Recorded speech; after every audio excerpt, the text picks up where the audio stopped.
till killer cops are in cell blocks. Can't stop. The following newly released video portrays an incident of assault and violence at the hands of police.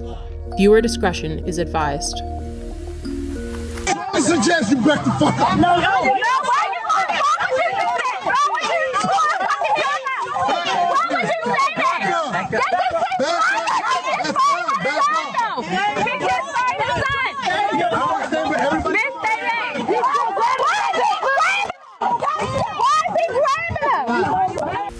This is Baltimore City Police Officer Jorge Bernardez Ruiz. In a newly released video shot in 2016, Ruiz is seen with his knee on the back of an unknown man with a gun pointed at the man's head. His message was a clear one. Concerned onlookers, adhere to my dictates or else. Here, we can hear Ruiz saying to Baltimore residents, I suggest you back the fuck up. No. It is documented that Baltimore police officer Jorge Bernardez Ruiz is a repeat violent offender, even without access to all complaints against Ruiz, undisclosed by BPD Internal Affairs records. 6 cases involving Ruiz are known. This video will briefly highlight 6 total cases beginning in July of 2013. Case 1, ABDUL SALAAM, July 1st, 2013. Here, SALAAM is seen victoriously smiling in celebration after the jury found Ruiz and 2 other cops liable for brutality against him. However, because the trial was civil, not criminal, Ruiz was not fired and he did not go to jail. Police profiled me. They followed me in the back of my house, harassing me. Police proceeded to violently and hostilely approach my van with me and my son in it. As I announced, this was my home, guns drawn. Once they reached my vehicle, they violently pulled me out, ramshacked my vehicle with my 3-year-old son strapped in his car seat, threw me against the gate, slammed me repeatedly. Picked me up by my feet, and while I'm upside down, they proceeded to drop me on my head, hog tie me, and immediately when I fell on my head, Ruiz, in a wrestling type of action, and kind of hit his knee against my neck. I was arrested. I had no idea what I was being arrested for. My son is scarred to this day. He remembers the incident as it happened yesterday. When he talks about it, he always refers to Daddy being on the floor with police yesterday. Case 2, DARRELL Harris, profiled, as seen in this video, July 17th, 2013. Yeah, I said, what's wrong with it? Improper way with There's no such thing as an improper way. You gonna tell me my job, bro? I know the law. Are you gonna tell me the law? I know the law. You gonna tell me the law? I know the law. What's the problem? You giving me a ticket? You need my license registration? Yeah, let me get it. Profile, y'all use the seatbelt as a reason. Profile. Give me a favor, take out your keys. Yeah, you can record me. For what? Nah. I don't feel safe right now. Do you want me to step out the car? Do you want me to step out the car? I'll step out the car. Call the police, man. What do you call a supervisor? I'm about to do shit. This is getting uploaded to the internet right now. Yeah? And we are 2 law-abiding citizens that we are getting targeted, and I don't know why. Just 24 hours later, Bernardez Ruiz played a leading role in the police killing of unarmed Tyrone West. Case number 3, the murder of Tyrone West, July 18th, 2013. My brother Tyrone West was brutally murdered on July the 18th, 2013. In both of these cases, when you look at the pleadings and the harsh language of these officers that have been quoted to me by reliable witnesses, the N-word. And Killer Ruiz and Killer Chapman and the rest of those 11 to 15 killers, including David Lewis, took something from my family that they could never give us again. And that was my brother Tyrone West, one unarmed man who was brutally murdered, beat to death in broad daylight.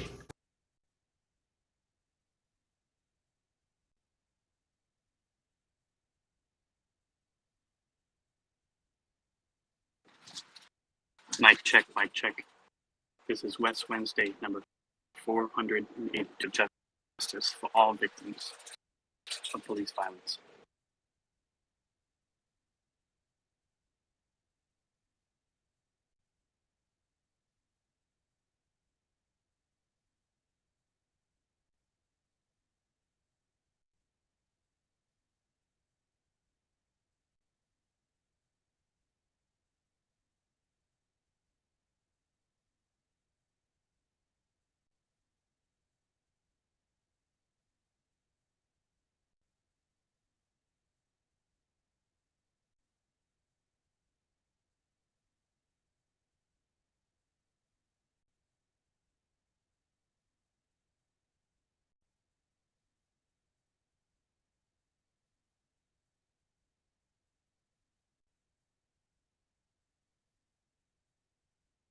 Can y'all hear me?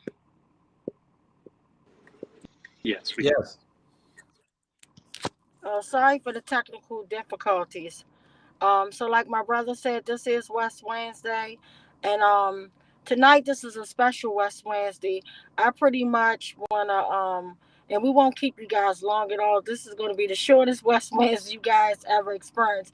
But I pretty much held off our special guest tonight because I wanted to give you guys some news, some upcoming news.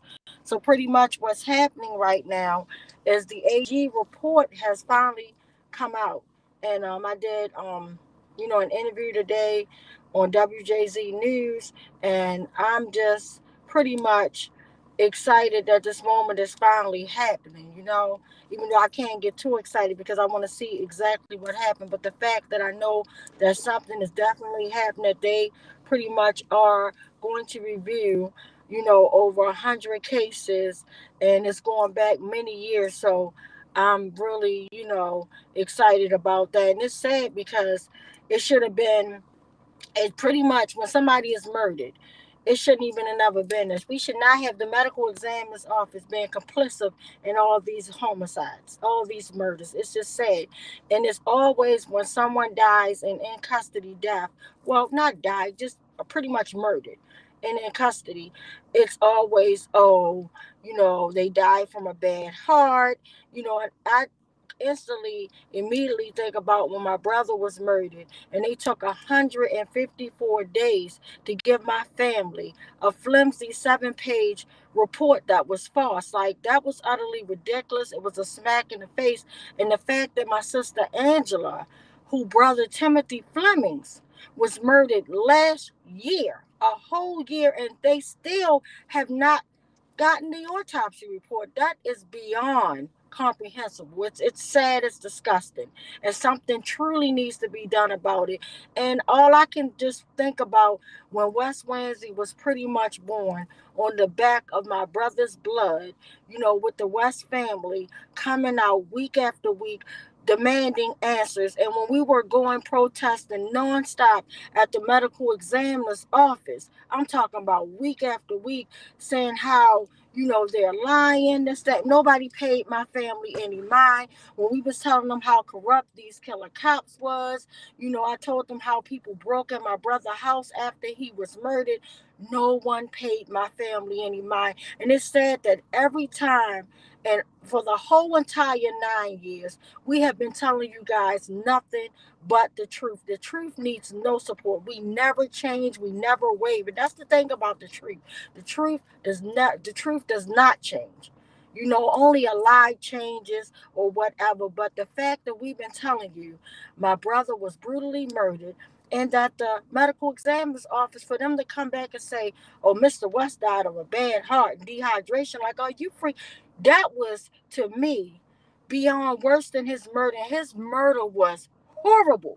You talking about one unarmed man, and I'm gonna put my phone on my thing because I'm getting really emotional.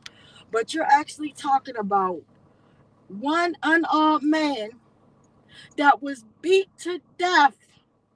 They beat my brother to death in broad daylight at exactly 7 o'clock in the evening in the summertime. The sun is still glistening.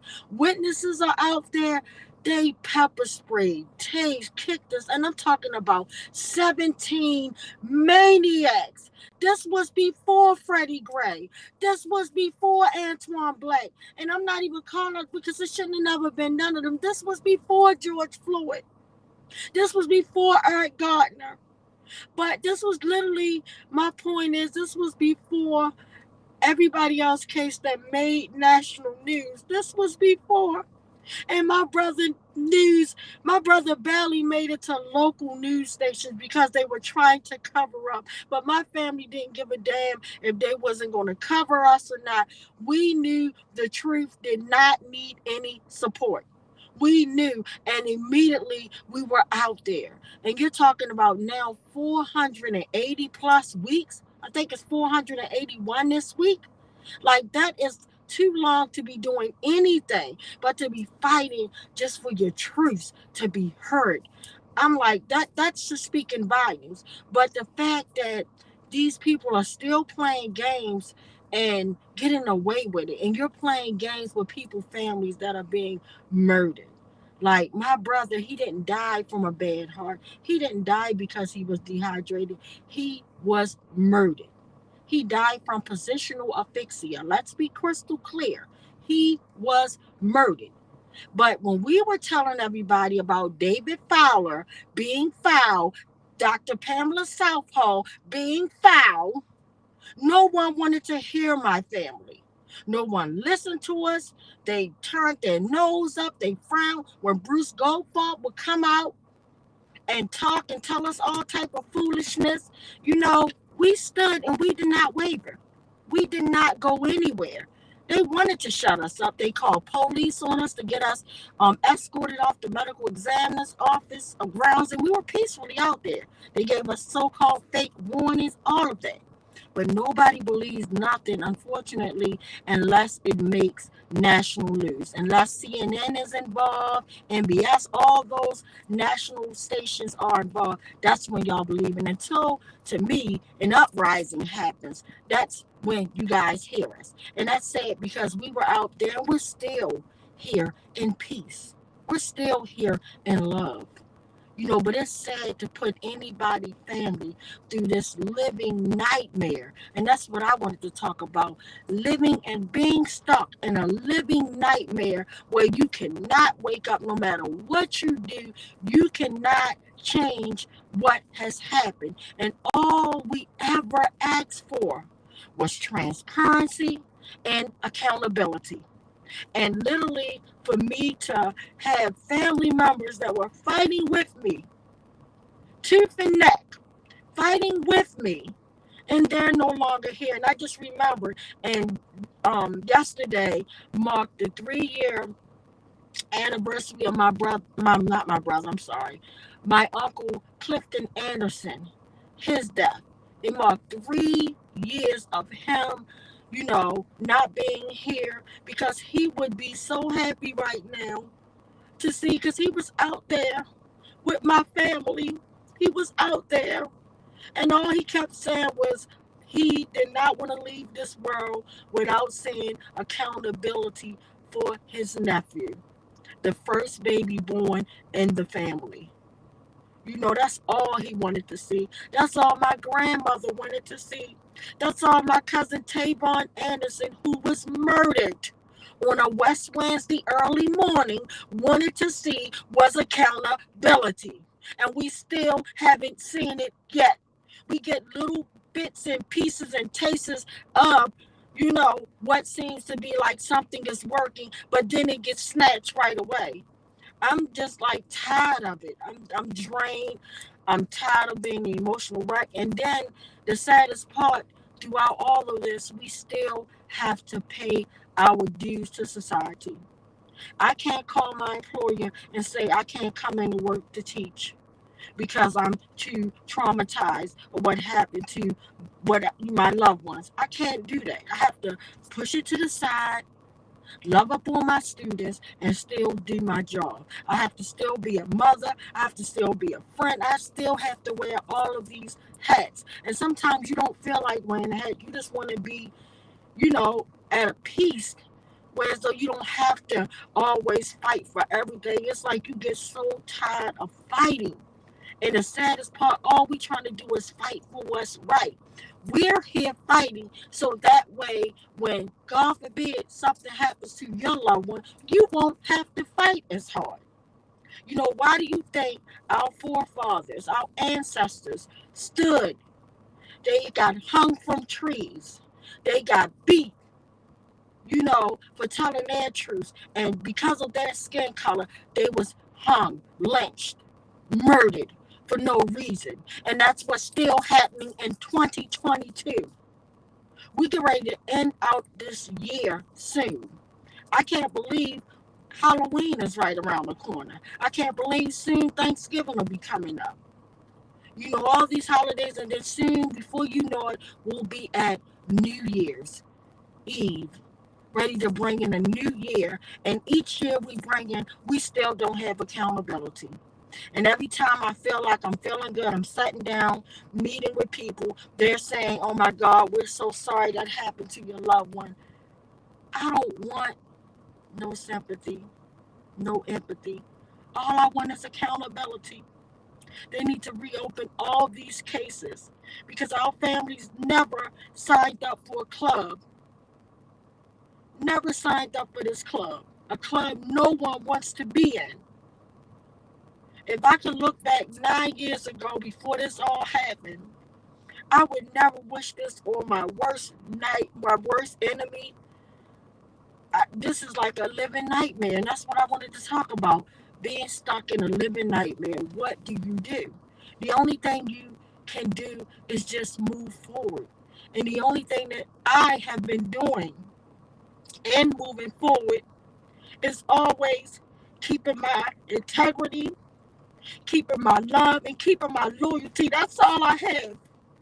If I don't have anything else, no one can ever say that I ever crossed them, did them wrong, because that's all I have is my loyalty, my integrity, and my respect. And I will never trade that in for any dollar amount, anything.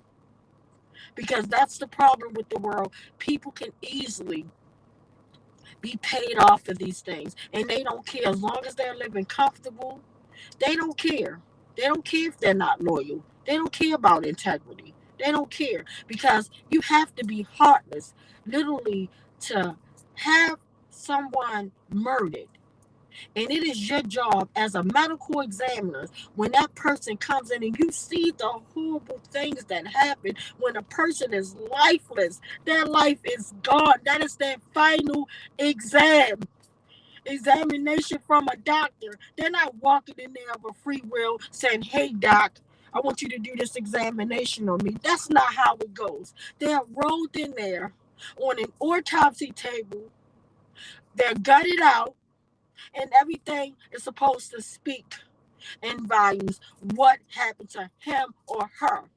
And you have doctors that are trained, that went to school, that are educated, that have knowledge of what they're doing. So when they don't apply that knowledge and give you the truth, then that means a conscious conspiracy to obstruct justice. And it's so many dirty people that are running our city right now. And everybody want to be, oh, you want to be the man, you want to be a part of the political arena. No, thank you. I would never sell my soul to Satan, because that's what I call that. That is the devil's playground, where everybody's in the goddamn bed with everybody and they don't care. So I just ask you guys, before we go to the sad list, before we go to the before we go to the sad list and the police brutality list, I just ask that you keep your eyes on the families. And the saddest part, I think they only investigate like maybe 100 when they know it's probably thousands of cases where they did wrong, because it has to be. It ain't just 100 cases that they looked over and sided with the police. David Fowler is foul. He needs to be in jail. He needs to be in jail.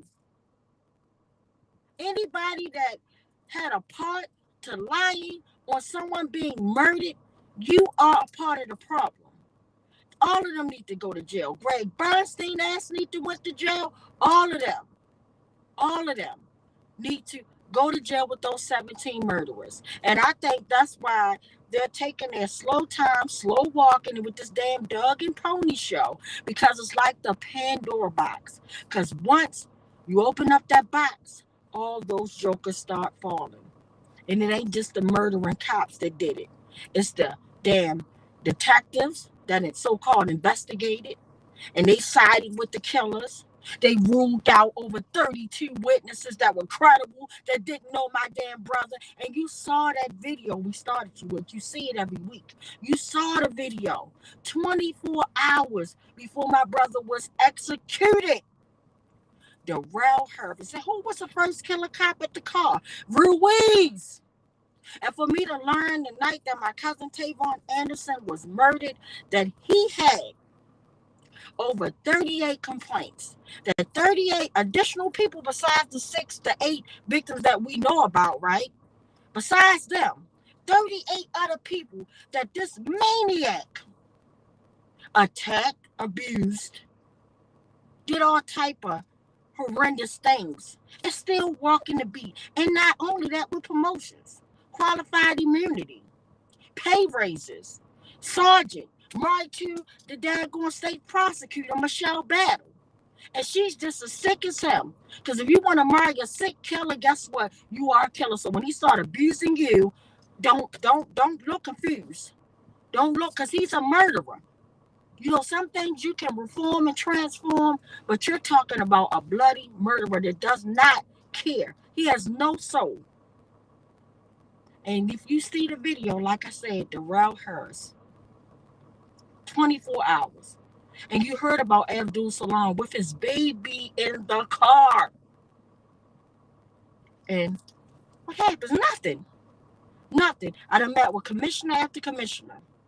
They all said the same foolishness. Oh, we're so sorry. That's not going to happen. And they ain't doing a damn thing. I done met with mayor after mayor, right?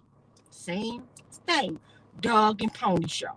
Well, I pray to God, and I'm praying even harder, now that the world is watching, that we finally get transparency and accountability. And accountability. So I'm going to go ahead and check to see if Marcellus is in with the Q&A part. I'm going to check in with him real quick, and then we're going to go to our sad list. Mic check. Mic check. Mic check. I don't believe.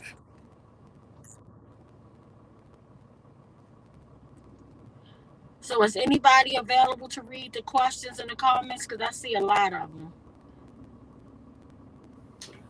I can read a few, but my computer doesn't get them all. Okay, well, whatever you could do will definitely work, and I appreciate it. All right, very good. Bruce Emmerling said, good evening, everyone. Hillary said, mic check. I'm Bill, and I wrote, welcome everyone to West Wednesday. Today, the Maryland Attorney General released the proposed plan for reviewing at least 100 cases of deaths in police custody that were mostly designated in terms of the manner of death as unknown or bogusly designated as natural causes. This happened during the years when racist Fowler was chief medical examiner here. Undoubtedly, there'll be discussion of this tonight.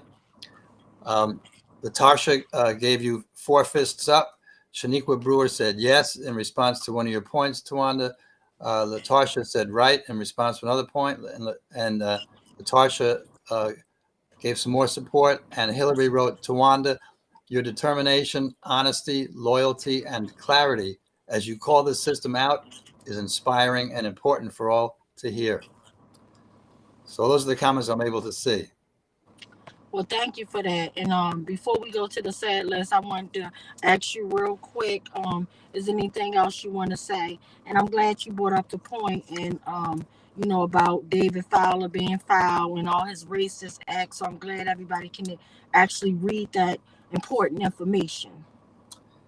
Well, thanks for asking. I would like to share 2 points that come off a report by the NAACP about police brutality. So the first point says that it's about the mental health effects of police brutality, similar to what you were describing earlier. And it says police killings of unarmed Black Americans are responsible for more than 50 million additional days of poor mental health per year among Black Americans. This mental health burden is comparable to that associated with diabetes, a disease that strikes 1 in 5 Black Americans. So 50 million additional days of poor mental health due to all the trauma surrounding police brutality. And the other information that comes from that report by the NAACP says that this is perhaps a year old, so it doesn't include the most recent cases. But it says since 2005, 98 non-federal law enforcement officers have been arrested in connection with fatal on-duty shootings. To date, only 35 of these officers have been convicted of a crime, often a lesser offense, such as manslaughter or negligent homicide, rather than murder.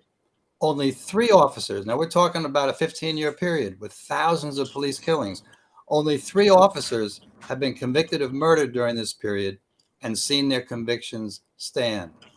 So that's essentially 1 every 5 or 6 years. That's it. So I just wanted to add those into this evening's conversation.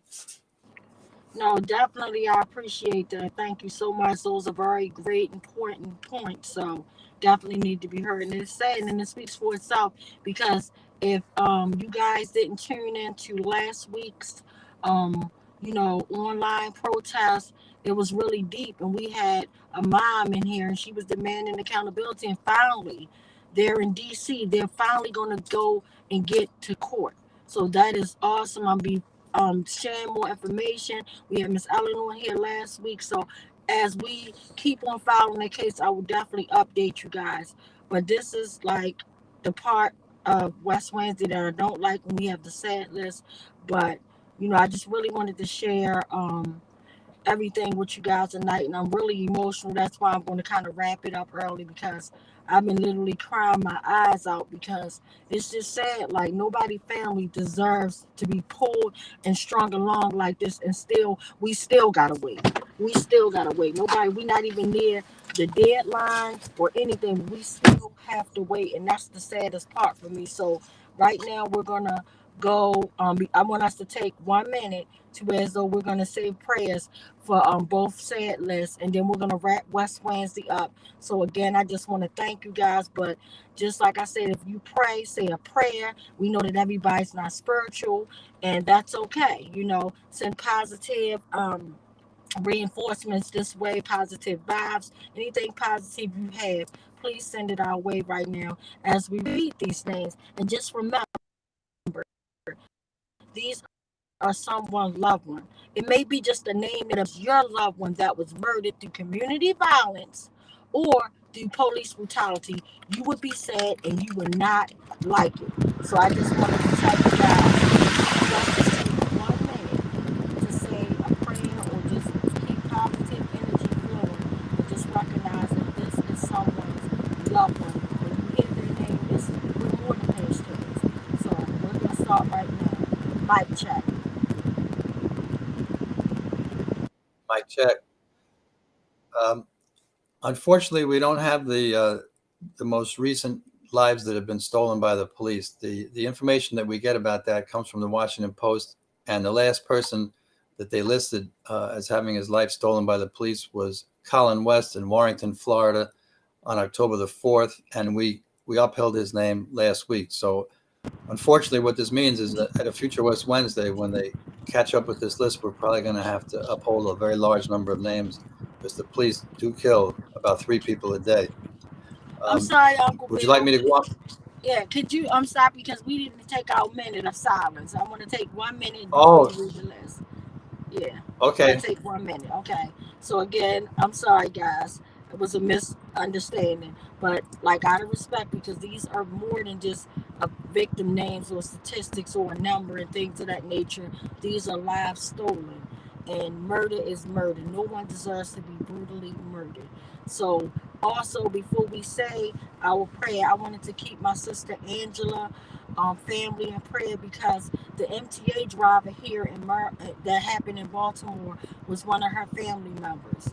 So literally, a woman gunned down, a mother gunned down, a wife gunned down, and that was her mother. While she's trying to fight for her brother Timothy Fleming, she has to deal with this pain. So I'm praying for my sister. We've been, praying on the phone together today. We've been in communication, but just keep our families in prayer. So let's just take 1 minute starting now. Mic check.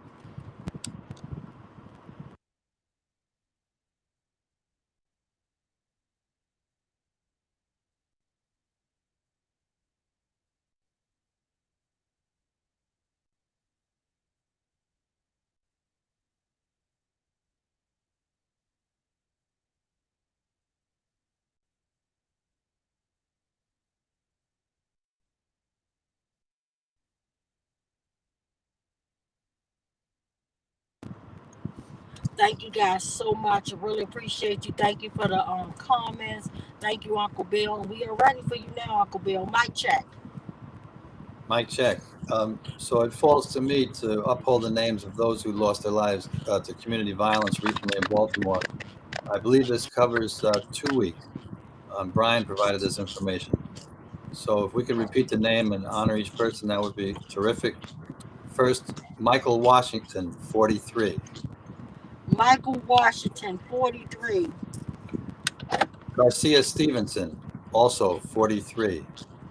Garcia Stevenson, 43. Anthony Player, 29. Anthony Player, 29. Elijah Hooks, 23. Elijah Hooks, 23. Tommy Mason, 54. Tommy Mason, 54. Jerry Brown, 33. Terry Brown, 33. Dorian Abrams, 26. Dorian Abrams, 26. DeAndre Lee, 45. DeAndre Lee, 45. Orion Thomas, 4. Orion Thomas, 4. Gregory Carroll, 27. Gregory Harold, 27. Stephen Sloman, 56. Stephen Sloman, 56.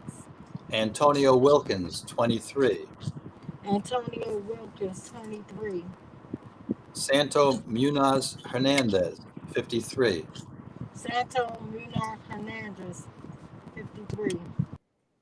Arthur, I apologize, I may not be pronouncing his last name with all the respect it deserves. Arthur Comagis, 38.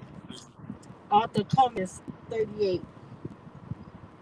Bernard Stein, 35. Bernard Stein, 35.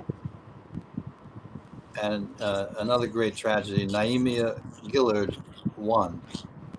Naimia Gillard, 1. All right, I'm sorry that I had to announce all those terrible losses of Bill, I life. had a question. Yes. Is Nicole going to come on? Is Nicole going to come in while you read the police brutality list? Is she still in the green room? We don't have a new police brutality list. The last person whose name we upheld was Colin West, and they haven't updated it since then. Oh, wow. Okay, I thought I heard you say that. I wasn't sure. Wow. Yeah, but I think she is on the program. If you want to ask her anything. Yeah, we got. Yeah, we. I'm here. Real quick, I wanted to ask her, do she share anything? Hi, Queen. Want to share anything before we bump? Okay, how you doing, Queen? I just want everybody to know that I'm here and that we are still praying and we're still fighting this fight, and we're going to continue to fight this fight until it's no longer anyone being killed by the police or any community violence. But that's all that I wanted to say, and I want to say a special thank you to Tawanda Jones for allowing me to be a part of this every week. I might not be able to make it every week, but every chance that I get, I'm here. Mic check. Mic check. Thank you so much, Queen. And I'll always be praying for you, because Nicole not only lost her father-in-law, Anthony Anderson, who he was murdered a year before my brother, but literally her baby Aja was murdered literally 2 weeks later, her 16-year-old baby girl. So I just give her all the praises just for being such a strong black queen. Just thank you so much for being there. And I just want to thank each and every last one of you guys that, you know, tuned in tonight with the questions and everything. So I just want to thank you. In the same way we brought you guys in with the video, I want you to tune in. And I apologize that we had technical problems starting off. And I want to thank my brother Ben, who always provides great services for us, and just always, I call him the man before and behind the movement. And when he's not in place, our beautiful Queen Rachel is, and just the whole beautiful West Coalition. I love you guys. Thank you so much. Remember, live to love, love to live. And if you didn't catch the if you didn't catch the Eternal General's report, tune in tonight for the 11 o'clock news, because I missed it because I was in transition going somewhere. So I'm definitely going to watch it when I get home. So again, remember, live to love, love to live, and we're not going to stop until they what? We open these cases and put these killer cops in the cell blocks. We're not going anywhere. We're not going to stop until we get Timothy Fleming's autopsy report. That is sad and disgusting. So again, keep all the families, if you pray in prayer, keep them in good thought if you don't. So thank you. Tune in for the video. Live to love to live. Love you all. Mic check. Mic check.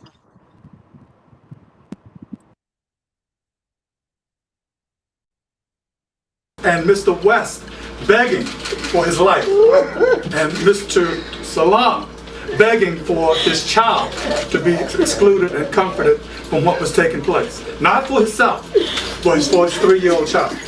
Case number 4, ADIENA BRITT and family, September 10th, 2015. My name is ADIENA BRITT, and I wanted to submit a 30-second testimonial that Jorge Omar Bernardez Ruiz is one of the 11 terrorists that came into my house performing a home invasion in September 2015, terrorizing my entire family and even holding my 12-year-old son at gunpoint. He needs to be stopped. Case number 5, unidentified arrestee, assaulted in 2016. I suggest you back the fuck up. No, why you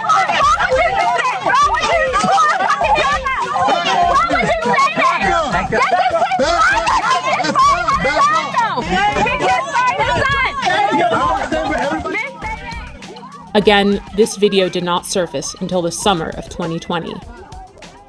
Case 6, Thomas McCullough, May 2016 and February 2017.